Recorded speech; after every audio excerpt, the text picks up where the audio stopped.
Mi nombre es Lucas Gómez y mi sueño es que aprendas de propiedad raíz.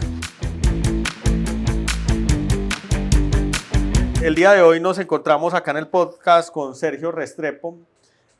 También entra María Guideda a nuestro equipo, que me va a estar acompañando en los temas de comunicación. Sergio, te conocimos aproximadamente. María, fuimos hace como 20 días. 20 días a hacer un tour por el centro de Medellín, donde estuvimos pues me corregís en lo que diga incorrecto, porfa, pero estuvimos haciendo un recorrido por la recuperación del centro de Medellín, y dentro de las paradas que había dentro de ese recorrido, entramos al claustro de Confama, y en ese momento contaste un montón de historias de Medellín. En ese momento le digo a María, vale la pena sentarnos con Sergio y que un poco nos cuente esas historias. Que pues, ese día fuimos a ese evento, teníamos poco tiempo y nos quedamos, o sea, cancelamos todo por hacer el recorrido y realizarlo completo y conocer todo el centro de Medellín. Y parte de las cosas que nos llamaban muchísimo la atención, pues fue ese perfil tuyo y esas historias que contaban. Acá por la investigación rápida que me hizo María, me dice que eres ingeniero mecánico, aficionado por el cine, comunicador social, que estuviste al frente de la directiva del Teatro Pablo Tobón. Del Pablo Tobón. Entonces, pues por lo que veo, pues quisiera que nos contaras de entrada, pues como historias de quién eres, dónde estás, y luego pues nos contaras un poco. María es española, entonces, y yo soy de Medellín, pero parece que no hubiera nacido acá, porque pocas cosas conozco. Que hablemos un poquito de las historias de Medellín y de las cosas que vivís en el centro y demás. Dos cosas, Luca. Lo primero es que no importa cuánto conozca uno, siempre todo lo que hay por conocer será tan infinito que el volumen, por lo que falta por conocer, siempre será mucho. Entonces todos tenemos que declararnos en casi todos los campos, o en todos los campos incluso ignorantes. De acuerdo. Y creo que la mejor virtud es querer aprender. Si algo tiene uno que aprender es a aprender. Lo segundo que uno tuviera que aprender es a leer, y no hablo de leer el libro solamente, sino a leer la realidad, a leer el contexto, a leer dónde estamos, a leer las oportunidades, a leer también lo que nos genera aprendizajes. Lo tercero es a contar qué es esto que estamos haciendo aquí, pero también son los números. ¿Cómo me mido yo con el universo? Todas las formas de contar es una forma de medirnos nosotros con el universo. Cualquier comparación que hagamos, un metro es un paso de un ser humano, una pulgada es la pulgada, un centímetro es el ancho de un dedo, un día es cuando me levanto, me acuesto y me vuelvo a levantar. Entonces, de alguna manera estamos comparándonos con el universo, y eso es contar. Contar los números, contar los días, contar los relatos, narrarlos, poder tener la oportunidad de relatar de forma escrita o oral esas cosas que vivimos, pensamos, inventamos, la mezcla incluso de las dos que sucede todo el tiempo, y esa es como la magia. Yo estudié ingeniería mecánica en la Nacho, estudié comunicación social en la Universidad de Antioquia y otras cuantas cosas. Eso sí está bien raro. En realidad me gradué fue de cocina. Pues, o sea, entre ingeniería mecánica, comunicación y cocina no hay nada en común. Y por ahí pasó filosofía, sociología, bueno. No, y tampoco es historiador para la cantidad de datos que sabe históricos de la ciudad de Medellín, porque me imagino que amarás esta ciudad. Tengo una pasión que la defino como odio y amor. A veces me satura, me genera un terrible desazón, a veces me seduce y me encanta. Hay lugares que me gustan mucho, mi lugar preferido es la noche, y mi segundo lugar preferido es la calle. Entonces, cuando combino calle y noche, me parece fantástico. Por ahí decía un personaje del centro de Medellín, que es Cristóbal Peláez, un día hicimos un podcast con él, ese toque era hacerlo allá, al Matacandelas, que los dioses habían inventado los días para que los hombres narraran lo importante, que es lo que pasa de noche, pero que nosotros muy ociosos nos acostábamos a dormir. Yo creo que la calle y la noche tienen mucha magia, y tienen la magia. La odio.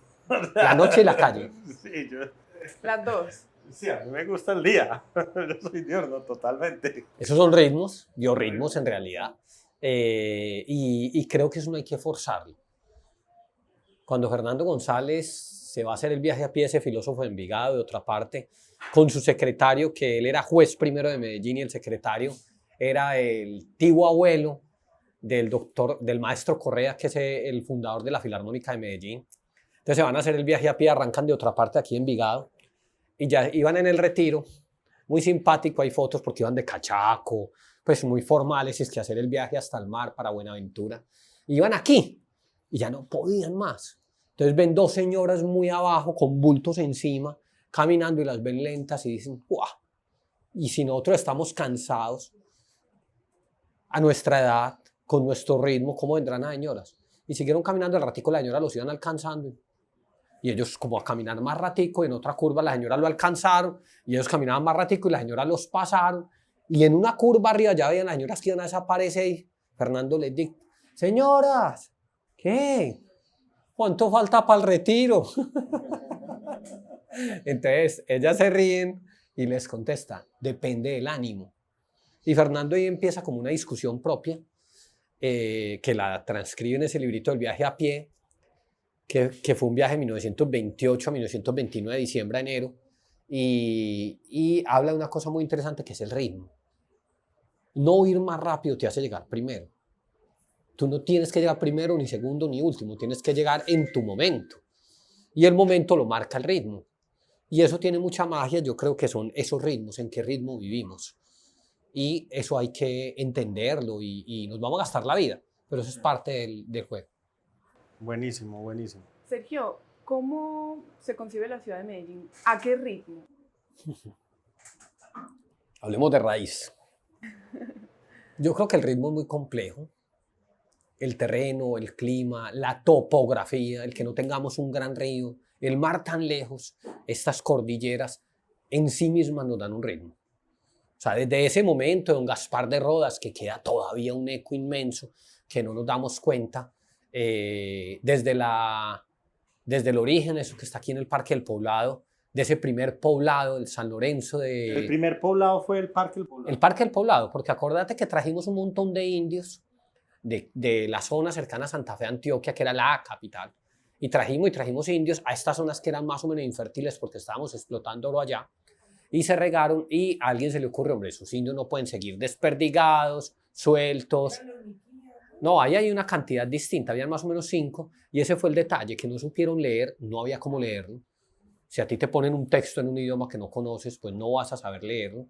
Y esos líderes de la época dijeron, hombre, entreguémosles un lugar, vamos a darle el pueblo, que ahí se hace la cédula real de San Lorenzo de Aburrá, que es aquí en el Parque del Poblado, que esa es una de las fundaciones de Medellín. Podríamos hablar al menos de 4, pero eso no importa ahora. Es como un tema que muy fácil, consultamos cualquiera en Google, lo podemos mirar en las historias. Pero cuando los ponen ahí no leyeron la realidad de que estaban poniendo comunidades y pueblos indígenas que eran enemigos entre sí. Y eso pues duró poco, fue un enfrentamiento, fue una cosa ruda. Los cronistas de India narran eso como una cosa difícil y era un poco obvia si hubieran tenido el lenguaje para leer esa realidad. Esa cosa... ¿Estamos hablando de qué año? Estamos hablando de 1546, creo, no recuerdo. Pero esa fundación es como una de las primeras génesis de Medellín.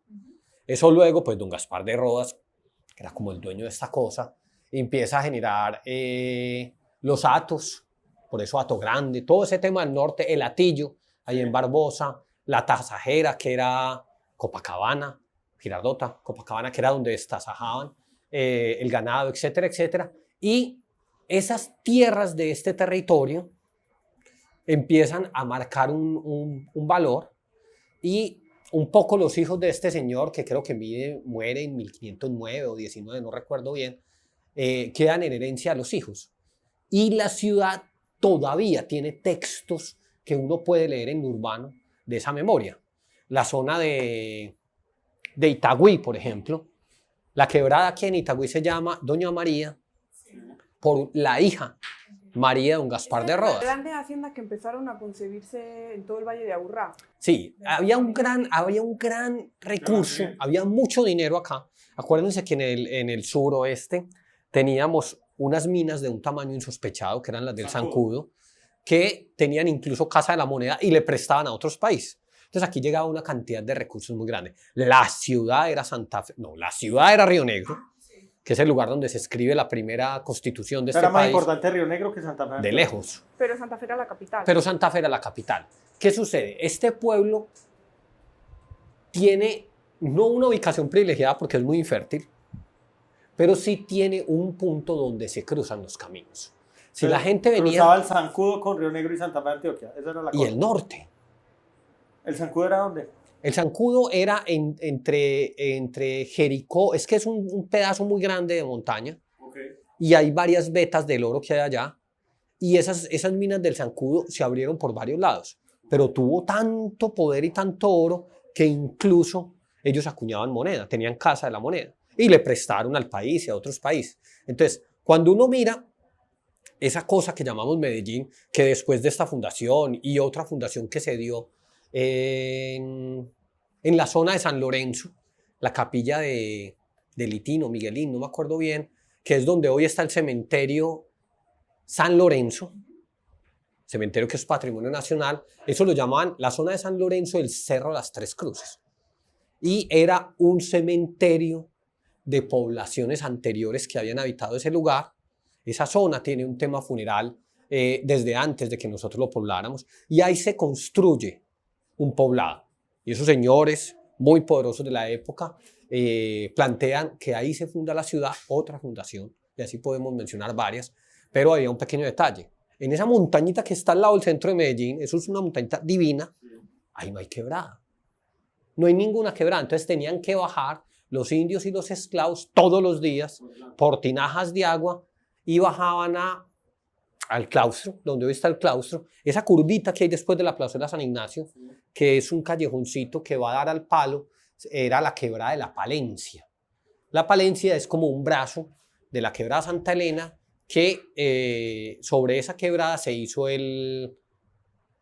mucho tiempo después se hizo el pabellón del agua hoy, que era el desarenadero de la quebrada Santa Elena. Entonces ellos bajaban por el agua de esa quebrada y un día dijeron, no, esto no es viable, el número de horas hombre que implica traer el agua hasta esto, eso parece muy cerquita, pero imagínenselo cargando todo el agua para bestias, para baño, para comida, para todo, es demasiado lejos, es inviable. Entonces luego dicen, bueno, vamos a buscar otro lugar, y la mamá de esta ciudad, más que el río, es la quebrada, lo llamaban Aguasalá, no, la quebrada Aná, que los españoles luego le pusieron Aguasalá.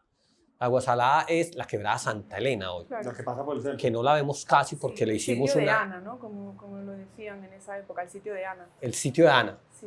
La quebrada Ana indiscutiblemente es como la mamá. Cuando nosotros hablamos del valle, Es una quebrada muy grande. Es que uno no es una sabe. quebrada, ya te la voy a explicar. Cuando nosotros hablamos del valle, siempre hemos hablado del valle, pero luego le pusimos el Valle de Aburrá, que es ese río Medellín o el río Aburrá.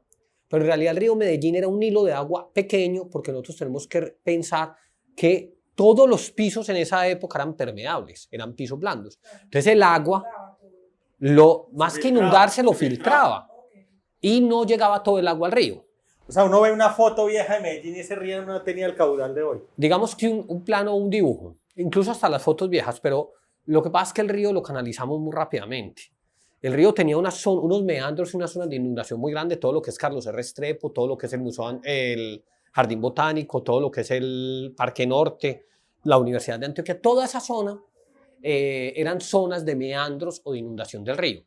Entonces estos señores dicen, la quebrada, en realidad los indígenas llamaban esto el Valle de Aná, que es la quebrada Santa Elena o el Valle de Aguasalá, que eran dos quebradas. Cuando llegaban al río, hacían el río, pero antes era un hilito de agua, menos caudaloso que las dos quebradas que llegaban. La que llegaba del lado oriental es la quebrada de la Iguaná, que atraviesa todo lo que hoy llamamos la vía de la playa, o la avenida de la playa, y llega al río justo donde está hoy la plaza minorista. Y del occidente viene otra quebrada, que está en la Aná, y esa es la Iguaná, en nombres de indígenas. Y esas dos quebradas llegan justo en el mismo punto, y de ahí para allá el río sí cobra un valor importante, pero la fuente de agua de esta ciudad, la fuente de energía de esta ciudad, hoy Santa Elena. Entonces fue la quebrada Aná o Aguasalá o Santa Elena. Esa quebrada fue la fuente de agua y de energía.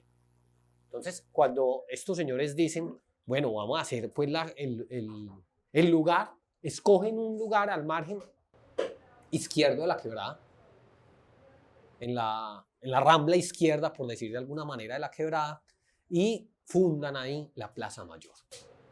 Hacen la iglesia de la Candelaria, y esa iglesia de la Candelaria funda un nuevo momento de ciudad, otra génesis de ciudad. Yo estoy contando, pues, Claro. como a muy grandes rasgos. Y esa es la que oficialmente la ciudad ha reconocido como su momento de fundación, 1700 algo. Parque Berrío, la 46. Ya Candelaria. es 200 Lo que años llamamos- después del fenómeno lo del que Parque del Poblado. llamamos- Lo que llamamos el Parque de Berrío, que en realidad hoy es una estación del metro con un pedacito de parque. Alrededor de ese lugar, Te hago una pregunta.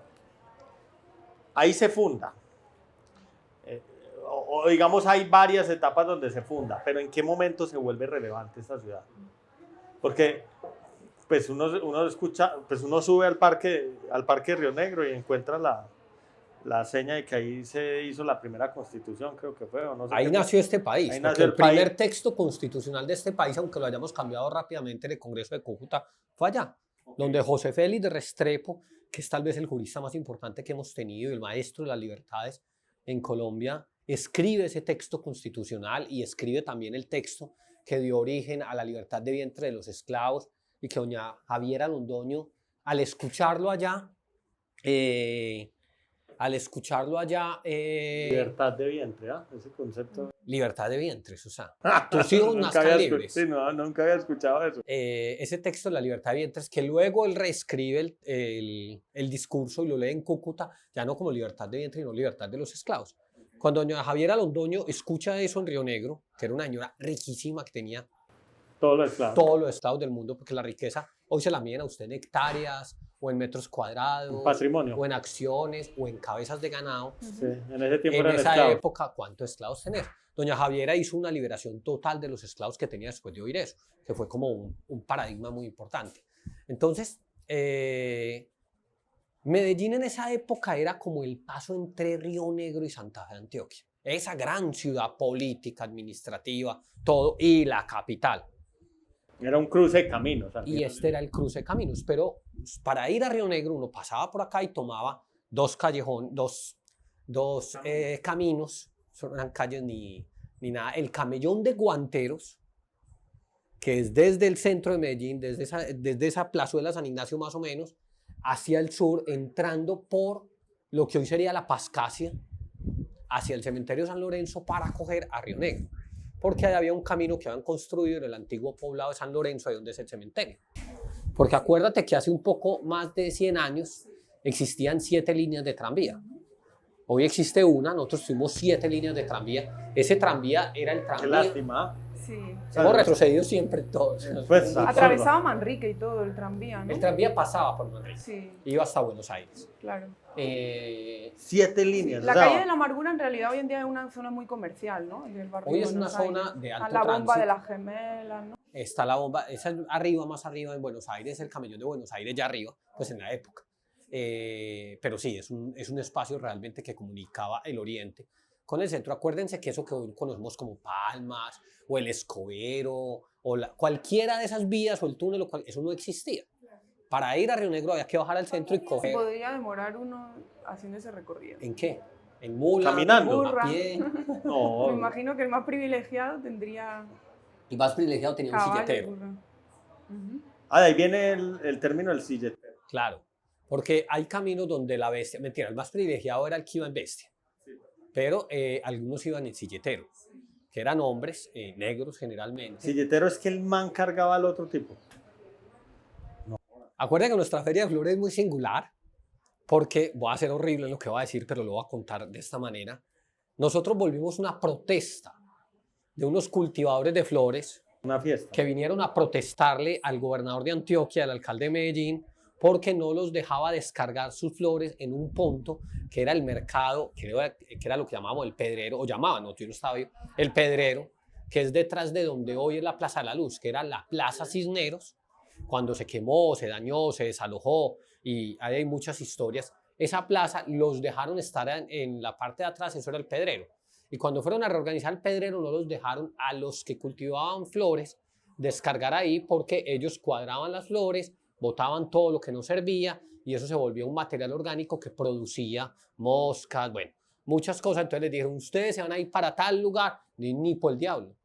Entonces se bajaron, como bajaban siempre, las flores al hombro, de una suerte de artefactos para cargar muchas flores, que eran silletas, y vinieron a protestar y la gente dijo, oh, qué bonito. Y ahí se ocurre la idea de la fiesta de las flores, que fue una solución muy ingeniosa para un problema cívico. Hoy las protestas pues las solucionamos de otra manera, pero el silletero era alguien que cargaba. Cargaba cosas, seres humanos, o cargaba carne, o cargaba flores, o cargaba papas, cualquier cosa. Eso era un silletero. Hoy nuestra feria, que a mí en lo personal hay cosas que me gustan mucho, hay cosas que difiero y son parte de la historia, un poco nos sigue abriendo una brecha entre ricos y pobres. O sea, el que carga la silleta, que en algunos lugares del mundo, donde los carnavales o las ferias del pueblo, el hombre o la mujer del pueblo va a cargar el santo o a cargar esto. No, acá siguen siendo los pobres los que cargan y los otros muy cómodos, tapados del sol o de la lluvia, sentaditos, vamos a ver estos personajes. O los que tenemos carro o moto antiguo o caro, vamos y desfilamos, o el caballo, y los pobres paran a un lado a vernos. Todavía hay una brecha un poco compleja ahí que delata un poquito el origen de ese... ¿En qué momento detona realmente este Valle de Aburrá? Que hoy uno siente, pues no somos la primera del país, pero sí somos la segunda ciudad del país. ¿En qué momento empezamos a alejarnos de Río Negro, de Santa Fe, Antioquia? Yo creo que la ruptura con Santa Fe es una ruptura política. Cuando se decide, cuando se pide un permiso, 1797, a la autoridad, que era el rey de España, Carlos IV, para construir un colegio acá, ese es el hito que hace que esto, que hoy llamamos el Valle de Aburrá, que era el Valle de Aná, o sea, de esa quebrada ya, empiece un trasegar distinto. Carlos IV da esa cédula real, esa autorización para que se construya, y las señoras donan joyas y lo que llamaban oro viejo, oro bueno, y dan plata, y dan terrenos, y dan estas cosas, y se decide escoger un lugar para hacer ese colegio. Marca un hito muy poderoso. Y es que, aunque uno crea que el fundador es el que hace algo, el segundo o el tercer hombre, o el segundo o el tercer momento, o el segundo o tercer acontecimiento, es lo que hace que se desarrolle. Entonces, esa plaza mayor, que era muy pequeñita, eso se acababa en la calle que está al frente de la plazuela San Ignacio, que se llama hoy Niquitao, era el borde urbano rural. Es decir, de ahí para arriba, todo eran mangas. Y eso decide volver a cruzar hacia esa zona de San Lorenzo, donde ya se había hecho un poblado antes y se había abandonado y no quedaba nada. Y cruzan eso y ahí se plantea construir el colegio. Y se hacen los planos del edificio que hay hoy. Un edificio que tiene una iglesia, un claustro hacia el norte y un claustro hacia el sur. Como el rey de España... Estamos hablando del claustro de Confama, es el edificio que el conjunto patrimonial. Sí, el de San Ignacio. O sea, ese es el edificio para el que juntaban el oro viejo, para armar ese edificio. Para un colegio. Para que la gente pudiera... O sea, originalmente ese edificio era un colegio. Tú tienes hijos. Bueno, un hijo, una hija. Ambos. Listo, tienes un hijo, una hija. Si tú vivieras en esa época y alguno de tus dos hijos, digamos que tienes 4, alguno de tus 4 hijos se quiere ir a estudiar, tendría que ir a Popayán o a Santa Fe de Bogotá. No hay río, no hay mar, no hay tren, no hay carro, no hay avión. O sea, no había más colegios. Esos eran los colegios. Entonces te vas para Popayán o Santa Fe de Bogotá y a estudiar con una pequeña diferencia. De los 4 hijos que se fueron, uno se va a morir en la ida o en la venida. ¿Listo? Por una enfermedad, sí, por lo que sea. Las infecciones, un zancudo, una culebra, todo. De los otros 3, solo uno va a volver. Los otros 2 van a coger otro camino en la vida. Entonces tú mandas 4 y vuelves a ver a uno. Y te cuesta. Me gasto todo el oro. Y te cuesta oro toda viejo, la fortuna nuevo, del mundo. Lo que necesite, hago el Entonces, colegio. claro, cuando el rey da un permiso para construir un colegio acá, vamos a hacerlo. Claro. Y arrancan a construir eso, el diseño se hace, el rey dice que la obra la deben llevar los franciscanos y manda un señor que se llama Fray Rafael de la Serna y él viene con un grupo de gente. Ese es el momento en el que un diálogo del mundo con este territorio crea la Escuela de Oficios. Y la Escuela de Oficios que se crea para construir un colegio ¿Usted qué sabe? Venga. ¿Y usted qué sabe? Venga. ¿Usted no sabe nada? Venga que le enseñamos. Y vamos a aprender todos con unos maestros que vinieron de afuera, y ahí habían teólogos que sabían de la Biblia y sabían de todo, pero habían algebristas, que es el cálculo, el ingeniero, habían maestros de obra, habían personas que sabían de fundición, habían ebanistas, etc. Entonces estaban los saberes de la ciencia, los oficios y las artes reunidos, dialogando con los saberes locales, y ese es el momento en que este territorio coge otro camino. Ya había iglesia. Había iglesia, por supuesto, estaba la iglesia, bueno, Río Negro, en Santa Fe, Antioquia, todas, pero estaba la iglesia de la Candelaria. O sea, lo primero que siempre se hace es la iglesia. No. Acá como vinieron esos monjes y vinieron los maestros y vinieron los algebristas, etcétera, etcétera, dijeron, tenemos que crear el lugar donde estén ellos. Los monjes y los maestros de obra. Entonces, al lado del Parque del Río montaron un colegio, mientras tanto, para preparar la gente para construir eso. Y arrancaron no por la iglesia, sino por lo que hoy es el Claustro Confama, que es el más grande de los edificios. Eso es como una manzana, sí, y hay una L, sí, que abraza toda la iglesia, y el Paraninfo, que es el Claustro Confama, que fue el primero que se construyó, con un pequeño problema. Y es que fue en 1803 que se abre esa puerta. O sea, el edificio ¿qué pasó en 1810? El edificio que nosotros visitamos del Paraninfo es el más al, o sea, el claustro, sí, por es eso el más al sur. Ese edificio más al se sur. construyó en 1800, ¿qué? Entre 1797 y hoy. No ha parado estamos en obra, todavía estamos en obra. Okay. Sí, eso vi. Sí. Cuando ya se concibe el centro de Medellín y se va conformando, ¿cómo empieza a ser esa convivencia? ¿Y cómo a lo largo de los años se ha ido transformando? Bueno, eso es un asunto político, y toda la política tiene intrigas. Entonces, cuando se empezaron a jalar para acá, como los recursos y las conversaciones, y el suelo empezó a cobrar un valor, porque el valor del suelo aquí no era nada. Valía menos un metro cuadrado, una hectárea o una fánega, cualquier cosa de esas, que en Anzá, porque allá había oro y acá era tierra infértil. Cuando esto empieza a cobrar un valor de otra manera, empieza una intriga muy fuerte, porque Santa Fe de Antioquia empieza a perder valor político y sigue siendo la capital. Entonces los de Santa Fe de Antioquia envían a España voy a decir una palabra que no debería ser, como unos lobistas para negociar, y los de aquí dicen, upa, nos van a joder. Entonces mandan unos lobistas propios con oro en la mano y con capacidad de negociación a hablar con los dueños de los títulos allá. Pues los de acá tenían más capital y terminaron imponiéndose sobre los de Santa Fe de Antioquia en ese momento, cosa rara además, porque alrededor de Santa Fe de Antioquia había mucho oro, pero como había tanto oro allí, era más fácil de sacar, el de allá estaba menos explotado. O sea, el inicio de Medellín se explica casi que en su gran totalidad por la mina del Zancudo. En la mina del Zancudo marca un paradigma, pero ahí hay un capital. Pero pudo haberse hecho en Bolombolo, o pudo haberse hecho más al sur, pues, porque hasta sí, aquí, porque hasta acá. Sí, además había que cruzar unos lugares que eran inciertos. Es que uno mira este valle y uno... Para entrar a este valle había que pasar unas quebradas, y entre las que hacían unos puentes con lo que hubiera. Había 2 puentes que se hicieron con unas berracas vigas tan grandes que se llamaron el Envigado y el Envigadito, sobre 2 quebradas allá en Envigado. Por eso se llama Envigado el Envigado, por las vigas de los puentes que eran tan grandes que se llamaban, de acuerdo a esas vigas, que eran ceibas inmensas, el Envigado y el Envigadito. Entonces, no lo explica. El Zancudo no explica. ¿Qué explica el crecimiento de esta cosa? ciudad? Porque si uno hubiera tenido el mapa geográfico y topográfico, era más fácil ir de allá a Santa Fe de Antioquia, por todo el Cauca y plano. Hoy hay una carretera que acabamos de hacer, que es plana, al lado del río, no hay que hacer todo lo que hay que hacer. Yo creo que... Y ese sí es un río. Ese es un río, es el Cauca. Sí. Entonces, la realidad es que aquí se dio una llegada de los saberes y las conversaciones. Yo creo que lo que desarrolla fue un territorio fue las personas que llegaron. La combinación y haber creado una escuela de oficios. Porque en ese lugar de la escuela de oficios se empezó a discutir, y eso empezó a tener unas posibilidades, y acá los que estudiaban la Biblia, los biblistas, empezaron a tener una jerarquía dentro de la iglesia más alta que la de allá. Eso era un poder muy alto.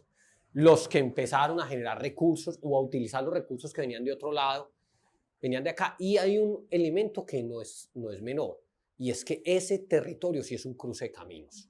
Si usted viene del oriente para Santa Fe de Antioquia, tenía que pasar por ahí, del norte para el sur o del sur para el norte. Entonces, ese punto que está ahí cercano a la quebrada Santa Elena, o la quebrada Aná, o Aguasalá, o como quiera que se llame, sí es el cruce de caminos. Y cuando llegan esos señores con Fray Rafael de la Serna, el franciscano, llega una conversación. Entonces, los lobistas que mandan a España logran una cosa que no es menor, y es que dan una autorización para que Medellín, no se llamaba Medellín, se llamaba, no, primero, los lobistas logran que le den el título de Villa de la Candelaria a este territorio. Ya es villa. Pero además de que le dan el título de Villa de la Candelaria, le dan la posibilidad de independencia administrativa de Santa Fe de Antioquia. Es como, wow. Y eso poco a poco se va convirtiendo en que este lugar se desarrolla, se convierte en la ciudad industrial y la capital. Uno todavía puede decir que el éxito de Medellín, o por lo que ha crecido en proporción... ¿Quieres otro tinto? No, gracias. En proporción al resto del país sigue siendo que sigue... Pues yo no sé si hoy todavía es cruce de caminos, pero sí hay una actividad económica alrededor de la región importante que yo creo que hace lo mismo, intercambio, pues ya no importa si contenedores o bytes o lo que sea, pero hay intercambio en la región, y lo otro es el talento. O sea, sigue siendo esa explicación lo que nos mantiene como pues, en el ranking del país. Yo creo que sí somos muy tercos y también muy arrogantes. Es decir, esa capacidad de trabajo, o esa cosa que llamaban los poetas pujanza antioqueña, es para bien y para mal. O sea, aquí se le dio un valor medio sagrado, sagrado al tema del trabajo. Okay. Entonces, bueno, no tiene el horizonte de un mar, no tiene el río que fluye, no tiene como esas selvas tropicales. Acá había bosque, no selva. Entonces, cuando tienes eso, tú te levantas a trabajar y te acuestas después de trabajar. Esa cosa de trabajar, trabajar y trabajar. O sea, es el tejido empresarial lo que ha generado un tejido empresarial muy fuerte. De verdad, esta no debería ser la ciudad industrial de Colombia. Esto no es un cruce de camino nacional. Era un cruce de camino local en el territorio. Sí. Pero esto no es pero aquí no pasa nada geográficamente. O sea, no pasa el gran río, no hay mar. Acá no llega. Esto no es Barranquilla, que es la ciudad que debería haber sido, todavía yo creo que lo es y lo puede ser, la gran ciudad de Colombia. Esto es una ciudad que para traer materia prima o para sacar productos es muy compleja. Pero hay una posición de la gente, una capacidad de trabajo muy alta, y voy a decir una cosa que suena para bien y para mal, una ambición muy alta. O sea, la gente... Es positivo. La gente... Pues hay que medirlo porque tiene cosas positivas y negativas. Yo creo que esa de la colonización antioqueña, que la celebramos mucho en libros de historia, y en Manizales nos hacen un teatro que llama Fundadores, y un parque que llama Fundadores, y las esculturas de los fundadores. Si uno mira, en ese momento, todos nosotros lo hubiéramos hecho, lo hubiéramos llevado a ese bosque de acá hasta allá, vaya y venga, hubiéramos tumbado todo el monte para hacer finca, pero las otras colonizaciones antioqueñas han hecho un detrimento de esa cosa de Antioquia, porque esa supuesta gran Antioquia, que tuvo una colonización hacia el Valle del Sinú, Córdoba, toda esa zona, no se hizo de manera muy amable, fue bastante violenta y generó unas condiciones que aún hoy estamos revisando en nuestra relación. Pues todo el tema de las guerrillas, del paramilitarismo, todo ese tema tan complejo que se ha dado. Son fenómenos históricos. Pues. Y yo además me atrevo a decir que hay más colonizaciones. Esa colonización del Pacífico. Nosotros siempre quisimos llegar al Pacífico. Ese viaje a pie de Fernando González lo hemos querido hacer todos los países. Él iba para Buenaventura. Nosotros llegamos hasta Cartago por la vía de Caldas, sí, con la colonización del eje cafetero, hasta Cartago. Hasta ahí llegamos. Ahí llegamos al Valle del Cauca para entrar al Pacífico, ¿cierto? Y cuando no pudimos, fuimos hasta el Sinú para bajar y tampoco pudimos. Y luego nos inventamos otra colonización, que es la colonización del Chocó. Esa cosa que relata Tomás González en Primero estaba el mar, cuando esos paisas empiezan a llegar a Capurganá. Esa es una colonización que es más cruel. Siendo sucios y mala leche, diciendo cosas que no deberíamos porque no es así. La colonización del eje cafetero la hicimos en hacha, a punta de hacha, el hacha de mis mayores. La del Valle del Sinú la hicimos con motosierra y la del Chocó la hicimos con cianuro y mercurio. Es increíble que por el oro, que ya no estábamos sacando de allá, Con la Pato Gol, pues no, incluso oro legal. Eso está lleno de pequeñas dragas ilegales que unas de manera Ah, bueno, guerrilla, hoy el en otro. día, pero al principio entraban grandes mineros Grandes mineros y pequeños. y Lo que pequeños. pasa es que los pequeños no los cuenta la historia. Y entiendo que nunca, pues los grandes mineros particularmente, cuando llegaron a Sacaban. pues aquí llegó una empresa que hoy es mineros, que era la Pato Gold Mine, y esa compañía llegó a tener operación en el río Porce, que era el río, entiendo pues que es la historia, que era el río donde encontraban literal las pepas de oro, era tan la cantidad. Entonces Medellín, Sí, es el río Medellín. más abajo, todavía no era un río tan caudaloso como lo que encuentran hacia la zona del Bagre y Caucasia y eso. Encontraban el oro literal así en las quebradas. Y Aluviones. aluviones, pero muy gruesos, o sea, un contenido de oro impresionante. ¿Tú sabes que todavía sacan oro ahí? Sí, la Pato arranca en la zona del Bagre, Antioquia, pues en toda esa región, y luego van al Chocó, y entiendo que el Chocó era rico en oro y en platino, pero creo que nunca pudieron con la cultura. O sea, nunca. Yo creo que tuvieron que Yo creo que abandonar tuvieron esas minas. problema incluso con la naturaleza. También, Es que un zancudo era más peligroso. pero eso lo tenían en el Bagre, o sea.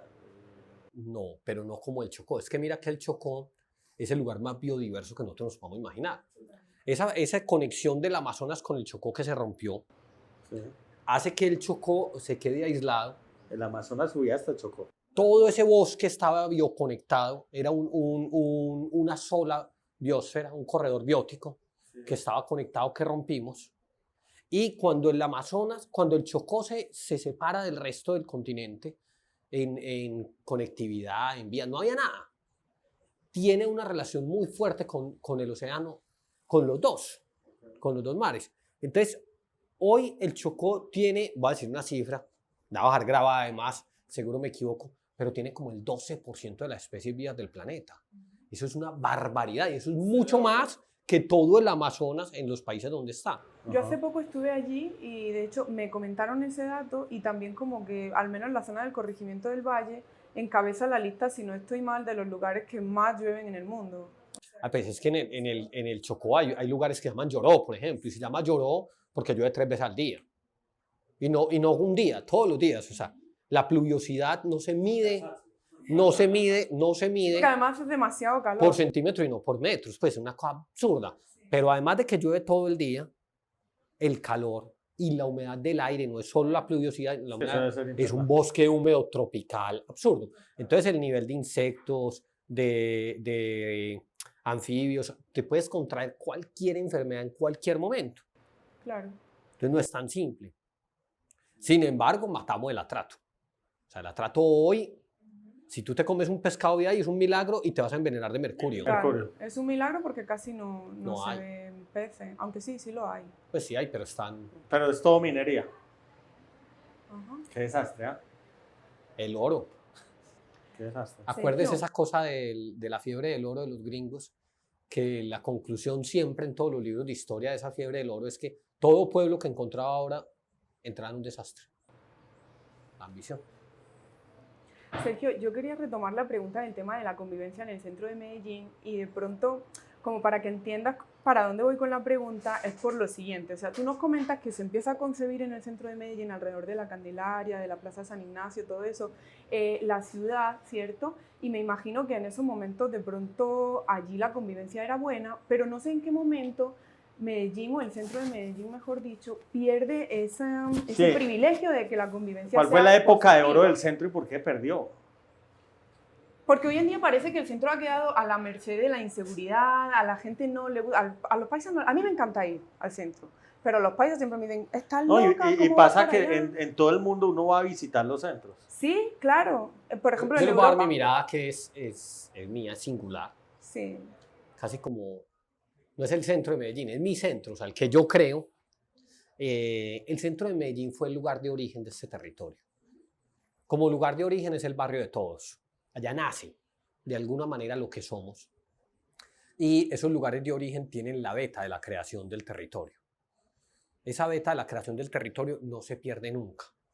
Entonces, cuando yo trabajo en el centro de Medellín desde el 2010, que me llamaron para dirigir el Teatro Pablo Tobón, y en una reunión, no sé si puedo contar aquí infidencias, pero bueno, ahorita miramos. Yo me encontré un teatro que no conocía. Yo había ido muchas veces al Teatro Pablo Tobón, pero cuando fui, que me iba a entrevistar Ellen Restrepo, que es la esposa de Gonzalo Restrepo, que dirigió mucho tiempo Almacenes Éxito, yo iba caminando y me encontré una reja cerrada y yo no había visto nunca esa reja. Y cuando iba llegando sentí un olor muy fuerte, un olor que me tocaba y que me generaba un sabor en la boca. Era como un olor que sentía en los ojos. Denso, no sé, denso. como cuando uno huele cebolla, que el olor de la cebolla... Un picante fuerte. Era otra cosa, no era picante, pero era un olor que me tocaba, y yo lo empecé a sentir y yo llegué y había una reja, tuve una sensación muy extraña, no sabía qué era, pero había un recuerdo muy fuerte en ese olor en mi memoria. Y la reja estaba cerrada, yo hablé, vino alguien, Neftalí, un hombre divino, y me preguntó qué quería. Yo le vengo por una entrevista con la señora Ellen Restrepo, y mientras él fue a preguntar, habían dos niñas muy jóvenes, llenas de una belleza como que se las hubieran sacado, como si alguien les pudiera coger la belleza y quitárselas, inyectándose heroína en la reja del Pablo Tobón. Wow. Yo las miré y no supe qué hacer, no podía hacer nada, pues no reaccioné. Yo solo vi que ella se inyectó, levantó la cabeza, me vio, me miró y cayó a un lado, pues la cabeza. Y yo entré, me fui a hablar con Helen me hablaba y me hablaba y me hablaba y me hablaba. Yo no estaba oyendo a Helen. Yo nunca la escuché. Y un momento que ¿Te impactó tanto esa dije, imagen? Helen, no te he oído nada, no sé qué me has dicho. Yo quiero ir a la reja, a mirar eso allá porque hay dos mujeres ahí que se están inyectando heroína y no he podido dejar de pensar en ellas. Y fuimos y pues estaban convulsionando, una de ellas estaba convulsionando, estaba muy mal, finalmente esa muchachita murió. No jodas. Y yo le dije a Helen, resúmeme lo que me estabas diciendo, después ya había muerto. Y ella me dijo que quiero que te vengas al Teatro Pablo Tobón a trabajar aquí, Yo le dije, con dos condiciones. ¿Cuáles? Abrimos a puta reja. Sí. Que no nos muera alguien afuera. Sí. Si nos muera, pues se murió más dignamente. Sí. Y dos, cambiamos la vigilancia. Sí. Por un concepto de convivencia. Entonces, el centro de Medellín, desde ese momento yo me di cuenta, a mí me entregaron como director del Pablo Tobón unas armas y 9 vigilantes. Yo, esto es un teatro, yo dije, ¿qué nos van a robar? Y me empezaron a hacer el inventario, me valen más los vigilantes, que lo roben. Pues, yo sumaba cuánto me valían en un año, se pueden robar todo y me salía más barato. A nosotros nos pasan las salas de ventas. Vale más el vigilante que los computadores. Vale más, tienen más dinero invertido en las bibliotecas, en vigilantes que en promotores de lectura. No tiene sentido. Entonces, lo que nos han hecho es que hemos sembrado tanto miedo, todos. Ojo que eso no es el poder, ni los mayores, ni los abuelos. Es toda nuestra historia y somos nosotros. Hemos sembrado tanto miedo que pagamos y compramos vigilancia. Entonces, no es un lugar con cámaras, ni con armas, ni con uniformes, ni con perros bravos, ni con rejas, ni con concertinas, que es esa cosa miedosa que se inventaron en la Primera Guerra Mundial, la masificaron en la Segunda Guerra Mundial para los campos de concentración. Hoy lo ponemos donde viven nuestros hijos. Ninguna de esas cosas hace un lugar seguro. Lo que hace un lugar seguro es un lugar donde podamos convivir. Y para que se pueda convivir necesitamos estar juntos. Entonces, el centro respeto, de Medellín, la tolerancia, la educación. Claro. Y no es la reja ni la puerta, no. En el Pablo Tobón hubo un experimento social muy interesante. Que Confama lo hace muy bien. Uno puede entrar a los edificios. Y entra y sale por donde quiera. Y no pasa nada. Por donde quiera. Si no pasa nada, si no roban. Yo sería un mentiroso y digo que no nos roban. ¿Nos roban más que a los otros? No. Pero el centro de Medellín recibe más de 1.200.000 personas diarias. Entonces, la tercera parte de la gente de este Valle de la Urra va allá todos los días. Entonces, cuando a mí me dicen, es que la gente no va al centro, yo le dije, perdón, ¿qué gente? Claro. Porque acuérdense, voy a usar una frase de una viejita. Pero es toda la razón, va muchísima gente. Va más gente que a cualquier lugar. Yo tengo una duda y es, pues, siempre he pensado que el centro se vuelve inseguro porque no tiene dueños. Y me explico, y puede que sea totalmente incorrecto, es como la hipótesis, pero yo siento que hoy no vive la misma cantidad de gente que vive en el centro. No vive. O sea, uno escucha las historias de los abuelos y entonces le contaban de las casas que tenían en la zona de Prado y que vivían en el centro, y me hablan de unas torres que hay por la Oriental, que eran como que los apartamentos más lujosos del mundo, y hoy uno piensa quién vive allá y creo que bien, o sea, yo te entiendo que sí lo utilicen 1.200.000 personas, pero de ese 1.200.000 personas... 80.000. Que es nada. 80.000 lo que llama planeación moradores, es decir, que gente que tiene su cepillo de dientes, o su pijama, o su cama, o su ropa en el closet, o se baña y duerme allá. Ahí hay un criterio que yo difiero, y es que ese espacio no se puede medir por cuánta gente tiene su lugar de residencia dormir y residencia allá. Hay que hablar de los residentes. ¿Cuáles son los residentes? Los que viven en el centro, esos 80.000. Los que viven en el centro, los estudiantes, los que trabajan, los que van a hacer, y los que hacen que el centro viva. Puede que yo sea un director de un grupo de teatro, un creador, y yo no viva o duerma allá, pero mi creación y mi trabajo está allá, o un empresario. Entonces, esos son los residentes para mí. Los que vienen, los que Pero vienen vení, te hago otra pregunta ahí, de pronto tenés el dato. ¿Cuántos habitantes de calle se estima que hay en Medellín? Ese censo no lo hemos vuelto a hacer, pero yo te voy a dar una cifra que creo que puede ser cierta. El censo más cercano que tenemos es de la época de Fajardo, alcalde, que lo hizo un subsecretario no me acuerdo cómo se llamaba la subsecretaria, que es un personaje increíble, se llama Giovanni Celis. Él, para entender el tema del habitante de calle, se fue a vivir donde ellos vivían, entendió el modelo de los inquilinatos, durmió en la calle y creó una política que luego no aplicamos, que fue premiada internacionalmente, una política para habitantes de calle. De ahí nace el proyecto de Buen Comienzo, Crecer con Dignidad, los centrodías, que es un proyecto increíble que empezaron 10, hoy tenemos 2. Centrodías es que pueden ir a comer. Un lugar donde una persona puede mantener su dignidad aunque viva en la calle. Te pueden afeitar, arreglar los dientes, tener un psicólogo, dormir. El proyecto de centrodía nace con 10 centrodías y se pretendían que fueran muchísimos más, y hoy creo que hay 1,5, 2. Sí, hay 2. Pues, no. Entonces, te voy a responder la pregunta, no la quiero evadir. Hay 29.000. Y pasamos de 7.600 a 29.000. Y 29.000 en ese censo. Hoy no, en hoy. Ah, ok. Entonces, a eso en el voy, centro. A eso voy.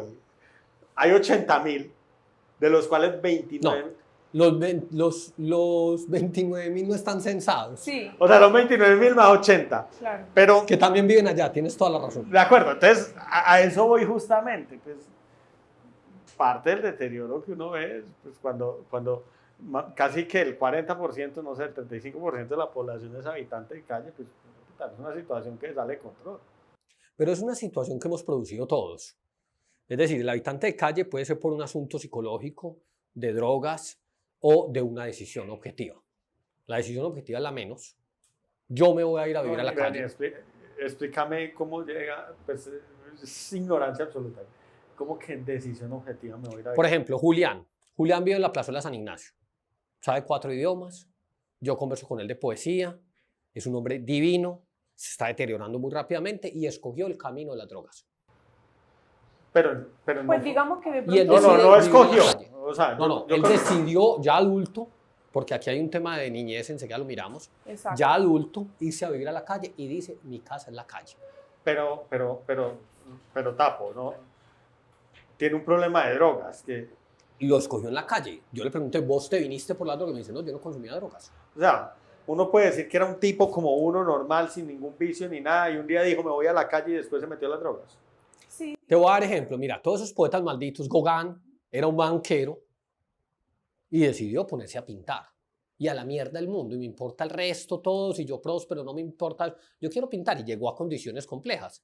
Un hombre como Gaudí, la Sagrada Familia, cuando lo veían en la calle, era un habitante de calle para la gente.